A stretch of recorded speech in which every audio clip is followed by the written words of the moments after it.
Hey everybody, I'm James Richards. I just got back from the great city of New Orleans where I was attending the New Orleans Bourbon Festival and had the honor and distinct pleasure of getting to interview Miss Joann Street from Wild Turkey. We did the interview at the Marriott, 5th floor at the pool, and there was a few audio glitches, being at a pool, kids playing, being outdoors, with police and fire trucks going by, so made for a little fun time, made for a fun interview. Hope you all enjoy. Thanks.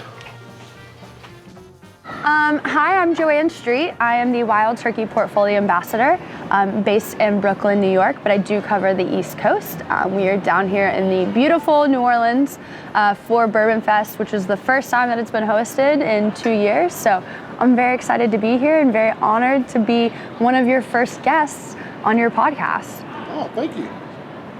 Well, right off the bat, I got to ask a question. That's my wife's question. I love it. She wanted to know if y'all have any family recipes using wild turkey in the recipes that you'd be willing to share with us today.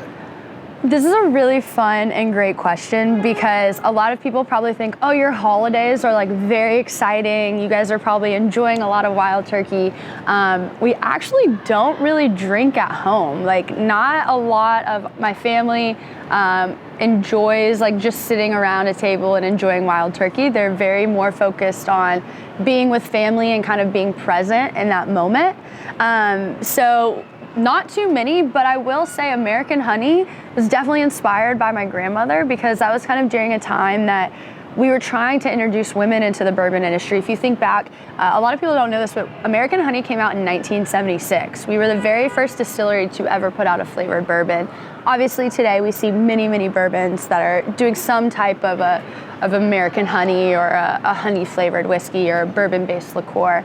And my grandmother, and I think it was even my grandfather Mimi's grandmother also enjoyed hot toddies all the time. So growing up, of course I was 21 when I had my first sip of alcohol, but if you ever had a sore throat or maybe you had a little bit of a cold, they would do kind of like a little bit of tea, some lemon, maybe a little bit of bourbon, some honey.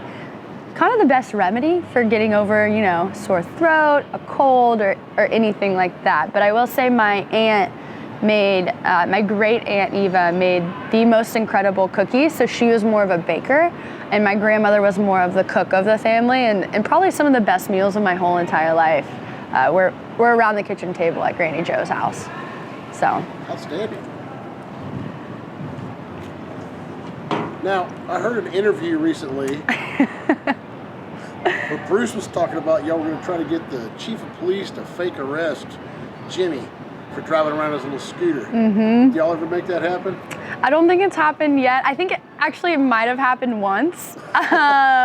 It was a joke that he was riding a scooter out to his car. So he kind of has like a bum knee, and we got him this like amazing scooter that he rides around the visitor center and kind of rides around Wild Turkey with, especially when we're hosting like behind the barrel. There's a lot of walking involved, but it's honestly so cool. I kind of want one for myself. And I think one day at the visitor center, as he was scooting out to his car, I think there was a police officer that kind of rolled up behind him and put his lights on to give him a hard time. But one of my favorite memories of him on that scooter is there was like a biker gang that kind of came, or like a biker group that came, and they all pulled up their Harleys, and then Jimmy was sitting in the middle of them on his scooter. Really? Which is one of my favorite pictures. I don't think, like, that made him so happy. It was so funny to see. It was like 10 guys with their like Harley Davidsons and their bikes, and this whole group that was kind of traveling around the Bourbon Trail together. And then you see Mimi, who I call, because he's my grandfather, right? I call him Mimi,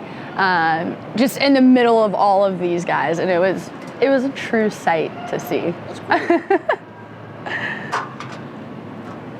Do you have any interest down the road, in like wanting to possibly learn to distill, do anything like that, or you want to just stay more on the marketing side?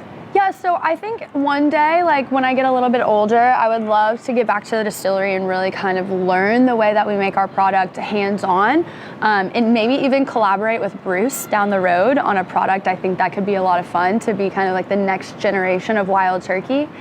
because it's interesting. Bruce kind of drinks like Eddie, or Jimmy does, pardon me, and I kind of drink like Eddie does. So meaning Jimmy loves whiskey that's like 6 to 12 years old. It's barrel proof. You know you're drinking Wild Turkey as soon as you take a sip. Where I like bourbon that's a little bit sweeter and a little bit lower in proof. So as Eddie would say, you know, you can take another sip quicker. You know, you can enjoy maybe 2 cocktails instead of 1, but I think it would be really great. And he's also a rye whiskey lover. So I think it would be really great to collaborate maybe one day on a product. But we always joke around. I say, you know, Bruce, you keep the legacy going on, and you make all of the good whiskey, and I'll go out there and talk about it. I truly, if anyone has ever met me before, I love to talk. I'm a very sociable person.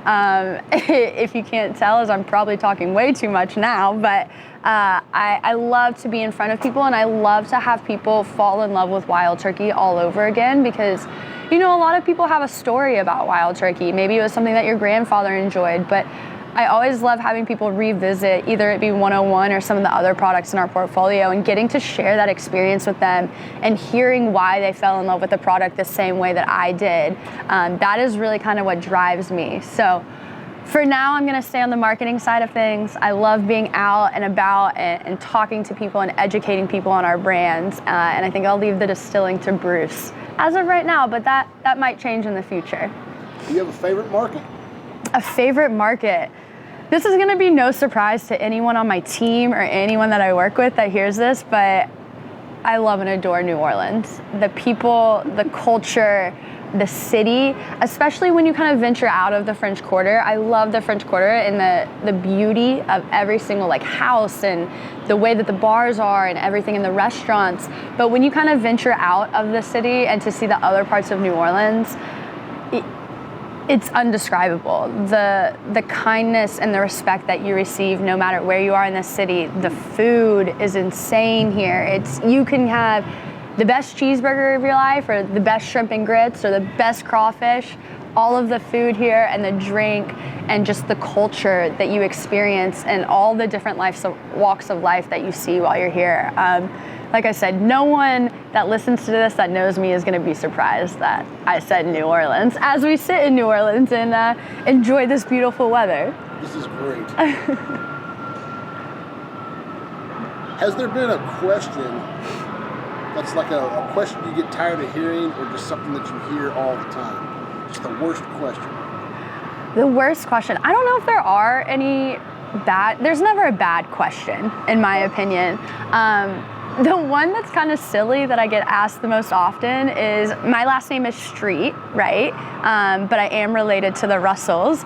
And it's funny when you kind of have to like break it down to people, because my mom is Jimmy's daughter. And you kind of have to break it down like, well, when a man and a woman get married, the woman takes the man's last name, and that's why my last name is not Russell. So that's probably the one that like I giggle about the most, because some people like they don't process it until I start talking about it.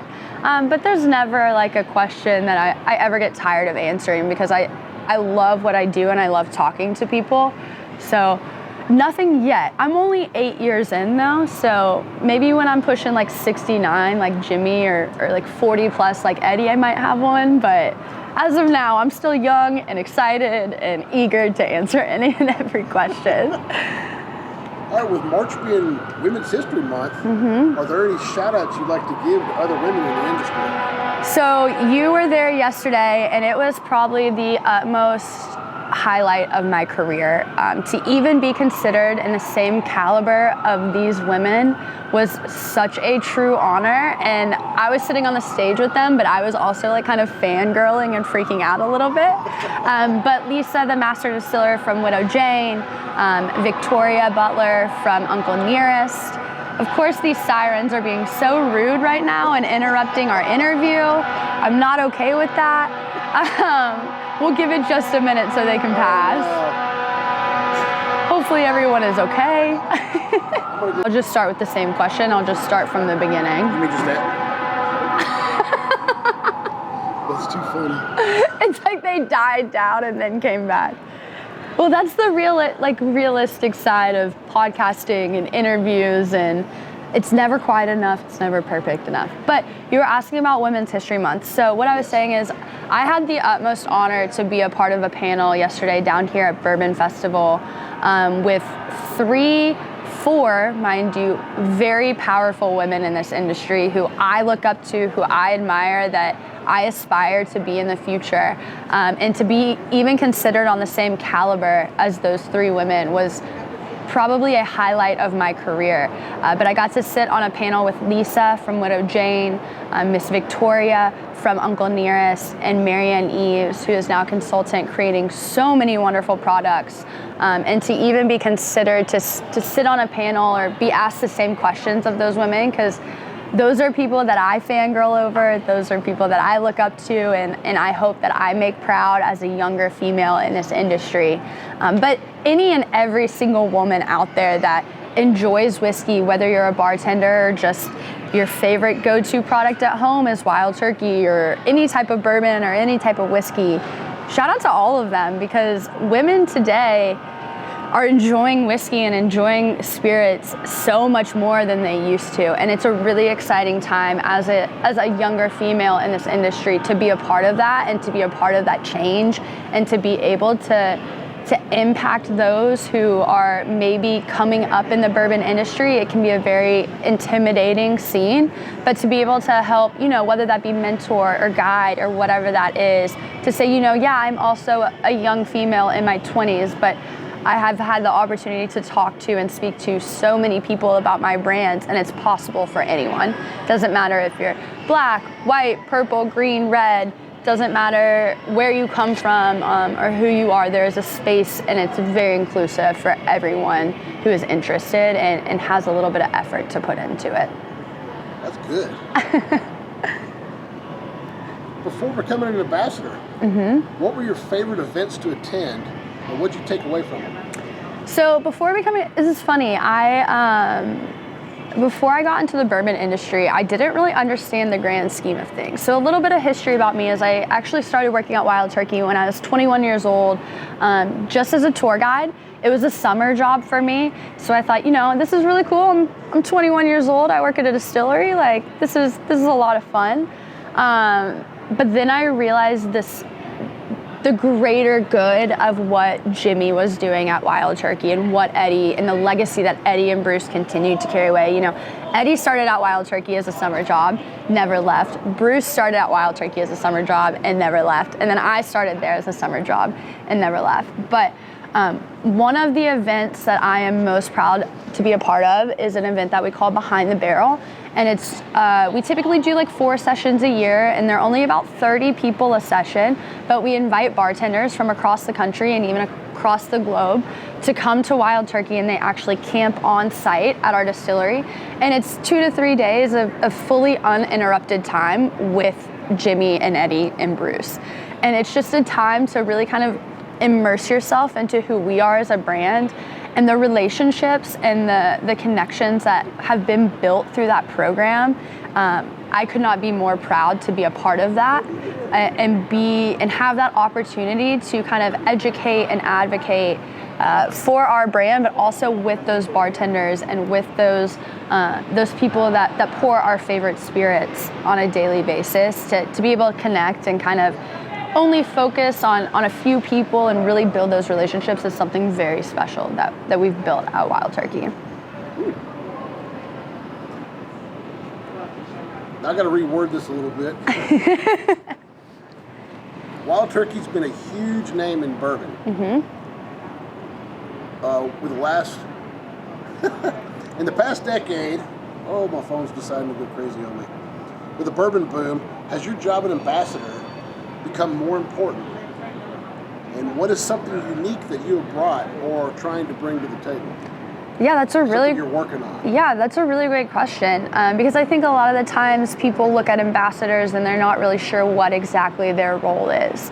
And for me as a brand ambassador, it's all about advocacy for those in our industry, especially the women in our industry, education. So, it's really speaking to Wild Turkey, the brand, why we are the way that we are.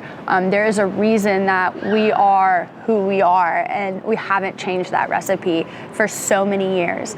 And then just really kind of being a cheerleader for Wild Turkey too, and being present in the moment to build that relationship, because we always say everything kind of starts from behind the bar, right?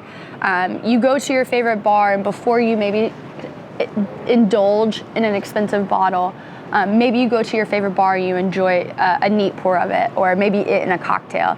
So I always say, everyone's love for spirits or everyone's love for bourbon maybe comes from behind the bar. And so for me, I think the importance of just ensuring that we're educating those on our products, because Wild Turkey does have a little bit of a reputation to it. We all might have stolen it off our grandfather's shelf at one point, maybe our dad's shelf or our parents' shelf or whoever they might be. But the quality of the liquid and the time and the patience that we take to create these products, and even our standard products, when we look at the bourbon industry, most bourbons are right around 4 or 5 years old. Our standard Wild Turkey is 6 to 8 years old. And that's just your everyday kind of get her and go type of product. That's not even including products like our Russell's Reserve 10-year that is 10 to 12 years old. So the importance of just really educating, because we as consumers and also we as bartenders, during the pandemic, when we weren't able to go to our favorite bar and get our favorite old fashioned, we kind of started to learn a lot more about, okay, why do we make our cocktails this way, or why do we enjoy these spirits this way? But just being there to kind of be a friend, also someone that is here to cheer you on and support you. But to be a brand ambassador and even have the honor to support this brand and cover Wild Turkey is something that I never thought I would end up here or where I'm at today. And just having the ability to, at the end of the day, I want someone to carry my brand because they respect me, but they also respect what we're doing at Wild Turkey. They respect the longevity that Jimmy has created with his consistency. The man is a creature of habit. He hates change. So we are not kidding when we say we've been making it the same exact way ever since it was born a brand. And I think when you remind people of that consistency and that legacy, there's a lot that comes from that too. Well, going off of that, what are you most proud of when it comes to bourbon, the industry, or just personal life? I am probably the most proud of the amount of women that are in this industry, because like I said earlier, it is a very intimidating space to walk into. When we think of the legacies of whiskey and bourbon, a lot of it is around these gentlemen like Jimmy Russell, Elmer T. Lee, Parker Beam, Booker No, that built this industry that we live in. But the industry is ever evolving. Like I said earlier, we see people like Mary Ann Eves, Victoria Butler, so many other women that are master distillers, master blenders that are creating these products. So it's been a very inviting and very exciting time to see the powerhouse of the women in the industry that have kind of not taken over. Hopefully that child's okay. Not taken over because, right, we still pay respect to those brands that have been around for a very long time, but it's exciting to see, kind of the next generation, the next step of where bourbon is going to go, and to be a part of that is very exciting. And to have the ability and the platform to speak to women and bartenders and people from all walk of life has been something is a huge honor to me, and even be considered to sit down and have a conversation about a spirit. I will never forget this. I was at the distillery one time and I was giving a tour, and I think I kind of blew some people off their feet with the knowledge that I had, and that was kind of the first time that I realized, this is a space for everyone. It's not just a space for men or for bartenders. It's a space for females, young bartenders. Even if you are only 21 years old, there's a space for you. If you are 51 years old or 70 years old, there is a space for you in this category, in this industry, whether it be bourbon, whiskey, vodka, any of the things, any of the spirits that we have. Well, besides the paper plane, So you know that's my like favorite cocktail. We talked about that. My next favorite cocktail. I'm not even ashamed to say this. I am a Boilermaker gal. I love just a shot of 101 rye and a 101 rye. I'll definitely blame Bruce for getting me on the 101 rye. He's our rye guy. But 101 rye and either like a White Claw or a Miller High Life. Some of my kind of go-tos. I love cocktails, but you can only drink so much sugar and so much sweetness before you got to kind of mellow it out a little bit. But yeah, other than a paper plane, also enjoy a Boulevardier, one of my favorite cocktails. I remember the very first time that I had Campari. I thought it was very beautiful and red. I thought it was going to be very sweet. I was very misled, but I've grown to love Campari, so I love a good Boulevardier on the rocks, not neat, on the rocks. Okay. Well, I'm going to go ahead and start to wrap this up. We'll hit you with a lightning round. Let's go. Just some old, I'll throw something at you, you just give me your first answer. Oh boy. Hopefully it's appropriate. I actually already know the answer to this one.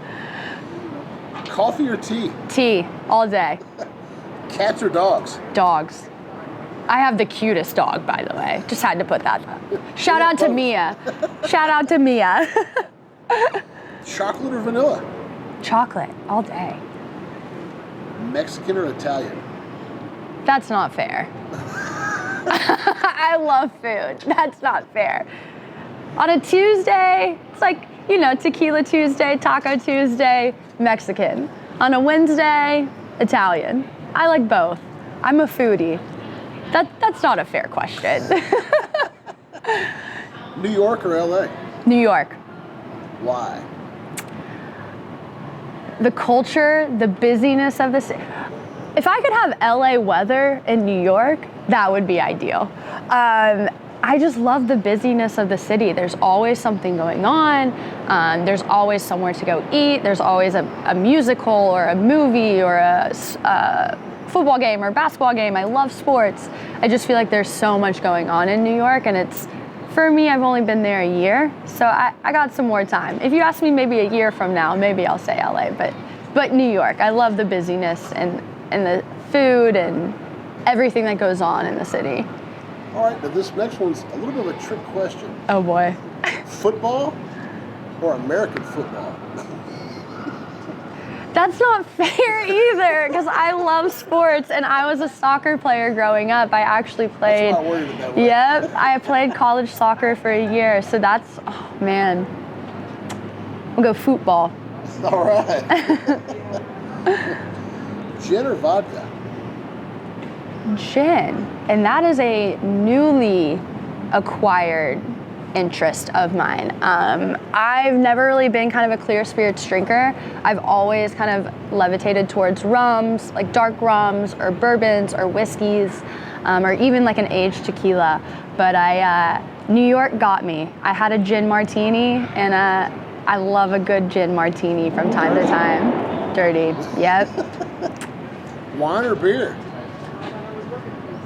That also depends on the day. I probably drink a little bit more beer. Yeah. Okay. If you could think back to a past mistake or failure that you made that led to your future success, what would that be? And do you have a favorite failure? It would probably be my path in college to get where I am today. So I originally started out as a nursing major, and I went to the University of Kentucky, and the program there is very cutthroat. And so I kind of diverged to kinesiology in college, thinking I might become a physical therapist or maybe do an accelerated nurse program after I graduated.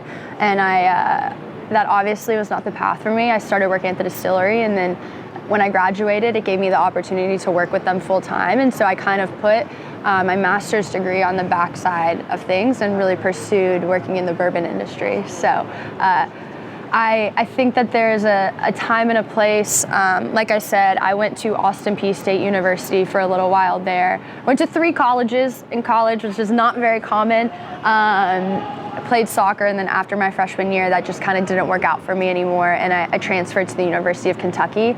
And if I never did that, I don't think I'd be sitting here today. So. What's your least favorite part of the industry?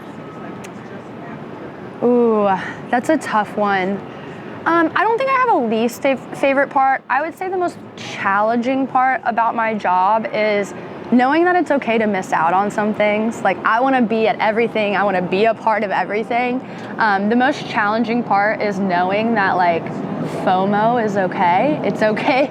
It's okay to stay home. It's okay to kind of take a step back, because you always want to be a part of everything that's going on, whether it be, your favorite bar is having a great menu tonight, or like someone's having a great pop-up, or I just want to go see my best friend or one of my great friends at a bar. I think it's the balance between that kind of like work-home life and knowing when it's okay to step away, because everyone loves a good cocktail 7 days a week. So you got to kind of remind yourself that it's okay to, I'm going to stay at home today. That is probably the most challenging part of my job is the work-life balance. Like, yes, you will see me at your favorite bar until like midnight or 1 a.m., but I still have emails and calls that I have to attend to, the next morning at 8 or 9 a.m. So it's always a fun challenge. Speaking of that, do you have a no-miss morning ritual? No miss morning ritual? Cuddling with my dog? Is that fair? I try to work out, but when I am home, I love making a good smoothie for myself in the morning. That's kind of my go-to, like mixed berry or like strawberry, little spinach. It's kind of like I don't get those on the road as often, and I do love to cook, so whenever I can be home and cook breakfast or lunch is a nice treat for me. Do you have a favorite quote? Oh, that's a hard one. I don't know. And you know what? I was actually like recently asked this question. Really? And I don't, maybe a Jimmy-ism that says, I add ice to my bourbon to make the ice taste better. That's a good one. One of my favorite quotes, I'll say.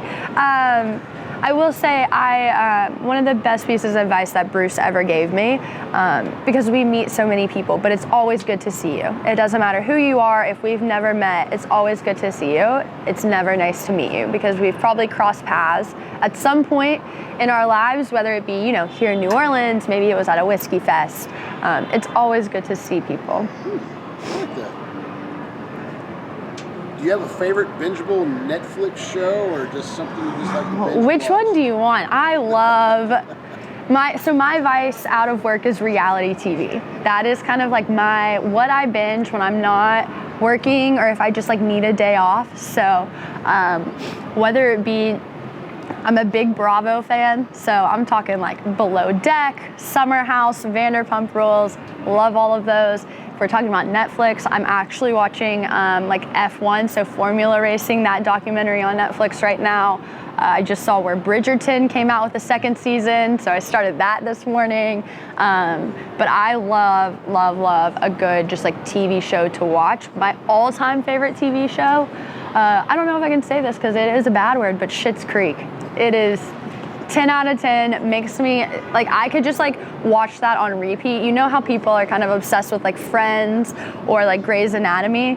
Schitt's Creek is my like, put it on in the background while I'm working. I'll hear like a random funny quote, puts a smile on my face. But any terrible reality TV, I'm watching it. Bachelor, Bachelorette, anything like that. That's kind of my escape from the real world. Well, do you have a favorite book? A favorite book? I think it's called Where the Crawdads Sing. It's one of my favorite books that I've recently read. Super interesting. And I read more so for work, so I do read a lot of like cocktail books, but whenever I do go to the beach or I'm at the pool, I love a good book that I can just open up and read. So we go to the beach as a family every single year, and I'll read like 2 books, 3 books, and that's kind of where I read everything that's not about, bartending or spirits or anything like that. But that's one of my favorites that I've read recently. All right, well, we need to get to the grand tasting. So we're going to finish this out. Is there anything you'd like to plug? I mean, just be on the lookout for everything that we're doing at Wild Turkey. You know, it's another new year. Be patient with us. Supply chain is a very real issue right now, but we've got another great Master's Keep that's going to be coming out later this year. You will see some more, maybe Russell's 13 in the near future as well. We're still working on a lot of great things, so it's a really exciting time to be a part of this brand, especially as the bourbon industry has grown. And if you all ever see me out and about, please don't hesitate to come up and say hi. Let's grab a drink. I'd love to chat with you. Please don't ever be intimidated or shy to come up and tap on my shoulder and say hello.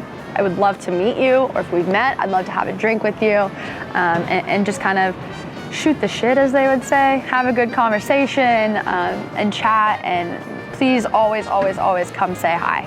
That is what I love to do. If you can't tell, I love to talk.